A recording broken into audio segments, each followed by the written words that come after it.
Hey, how's it going, everybody? This is Chad, and welcome to a special YouTube edition of Firechild Entertainment's After Effects tutorials. And I say YouTube edition because YouTube limits me to 10 minutes, which means I'm going to have to fly through this one pretty quick, but I should be able to go enough in detail to show you what I'm going to be doing. So I've got a super effect to show you today. Some kids would even call it, I don't know, super duper. And I like to call those guys fanboys and point and laugh hysterically. But anyway, let's take a look at what we'll be creating. See, super makes sense now, doesn't it? We're going to be making a title effect that would make even the son of Jarrell proud. Now, if you're not getting that reference and it's way over your head, I suggest hitting stop right now. Get yourself a Netflix account or head over to Blockbuster and go ahead and buy yourself a Clue because you're not ready for this one. Anyway, time is of the essence, so let's go ahead and stop that. And we'll go ahead and get started here. Ready? I'm going to create a new composition, NTSC DV widescreen settings, 10-second duration, and click OK. Then I'm going to take my text tool and I'm going to go out here and I'm going to type my text. I'm going to say Firechild. Like that. Bring my title action safe, zoom out a little bit, and like I said, zoom out a little bit, and I'm going to center it up. And then I'm going to take my pan behind tool, which is this tool right here, grab my center point and center it in front of my word, like that. Now the next thing you want to do is you don't want the fill on these words. All you want is just the outline. So the quick fix to that, once you pick your color, is to go over here and click this double-headed arrow, which swaps your fill and stroke. So now all we have is the stroke. Now right now I've got mine set at 1.5 pixels for the width. I'm going to change that a little bit later, but I'm going to leave it this way to help me animate here for a second. But first of all, let's go ahead and change the color. And what we want is a nice dark color like that. Alright, that's good. Now what we're going to do is make it a 3D layer by clicking right here. And then we'll hit P on our keyboard, hold down Shift, and hit R. That brings up position and rotation. And at the beginning of our composition, we'll hit the stopwatch for position and Z rotation. Then what we can do is we can start manipulating this. Drop it back. I'm actually going to bring up my stroke to about 5 for now, just so I can see it. I'll change that in a minute. We'll drop this back to about 1500 on the Z. Maybe 2500. Yeah, like that. I'm going to bring it up. I'm going to zoom out so I can see. Bring it over. I'll probably bring it up a little bit more. And then I'll set my Z rotation to about 50 degrees. Just like that. And I'll maybe move it on the way a little bit more over here.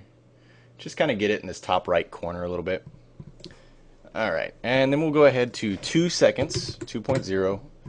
in our timeline, and what we want to do now is set our Z rotation back to 0. That brings it parallel again, and we'll drop the Y down, and basically we just want to center it back up at the 2-second mark. So bring it to about there. This part isn't, it's all personal preference, so however you want to do your animation for your text. Then we'll bring our Z position back to 0, and that looks pretty good. Then we'll go to 4 seconds. And we will, if you hold down Shift while you're dragging, it'll make it go quite a bit faster. I want it to just where I can see it, and then I will drop the Y down. Oh, maybe right there, and then bring off about negative 1500. And if we do a RAM preview, you see the text flying out, and then off to the side, just like that. Cool. Now that's the basic animation we're going to go for. Nothing too fancy or too complicated. So we'll go to our 2-second mark, which is the middle point. And we're going to add an effect. Oh, first I want to drop the stroke back down to 0.5. And you can't see it right now, but you will in a second. Alright, let's add our effect. Effect, time, echo. And you can't really see anything. Let me go ahead and duplicate this layer. And I'll bring the duplicate to the bottom, and I'll delete the echo effect. And I'll bring this up to about 1.5. This is just to help us see it as we work with it. Okay, back on our top layer. For our echo effect, I'm not going to go too in detail of the workings of the echo effect. because like I said, I'm on a very tight time limit thanks to YouTube's 10-minute rule.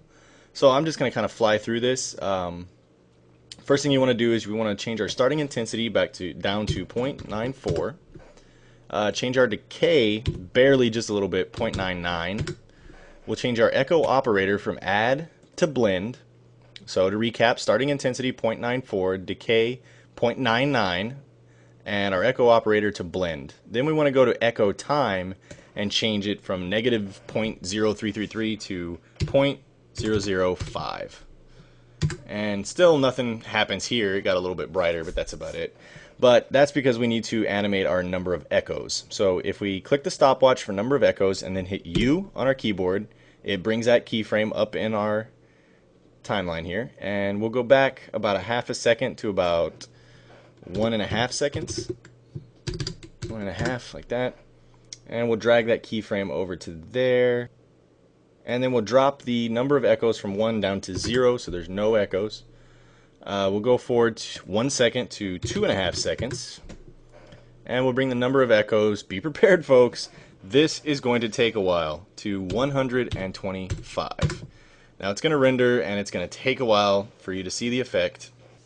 But I promise you it is worth it. And like I said, I'm not promising you the best to do this. There's easier way. I'm just showing you the best way I know how. And it does produce some pretty cool results. So we'll wait on this thing to render out, show us what it's done, and there we have it.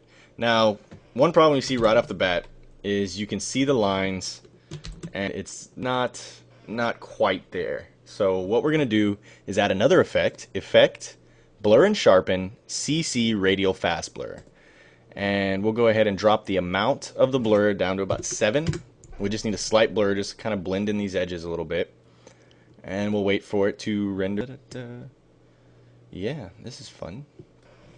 I'm going to skip a time a little. Alright, so skipping ahead, we see that it starts to blur out a little bit, which is good. Yeah, next thing we need to do is we need to turn on our motion blur for our layer and for the composition itself. And then we'll do a test render. Now, be prepared, like I said, this test render, you know, the slower your system, the longer it's going to take. It takes about 5 minutes for the test render. But the end result is worth it. So I'm going to go ahead and hit RAM Preview and let it do its thing. And I'm going to go ahead and see the effect I'm talking about. Okay, I'm still doing the RAM Preview, but I've already noticed a couple of problems. First of all, it's invisible for a while there. And then when it finally does appear, it's already stretching. So to fix that, we'll go back in here, hit U, and we'll take our 2 number of echo keyframes, and we'll drag those over to about 2 seconds, and then we'll drag the second one over just a little bit more, just to kind of space it out a little bit. And another thing we can do is go to our first number of echoes keyframe, this one right here, and change it to 1. That should give you a little bit more where you can see it a little bit better.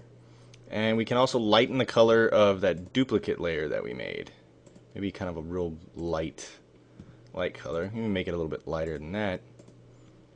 And that just makes it easier to see as it flies out, because now you can really see it. And now we'll go ahead and do a RAM preview. And it's going okay, but it's going to take a while. Once we start seeing this, it's really going to take a while. Go ahead and skip forward. Alright, so jumping ahead in time here, that took about 4 or 5 minutes to render. Let's go ahead and see what our end result is like. Pretty cool. I mean, it's not perfect. It's not exactly like the movie effect, but not bad for 10 seconds either. Hope you enjoyed it.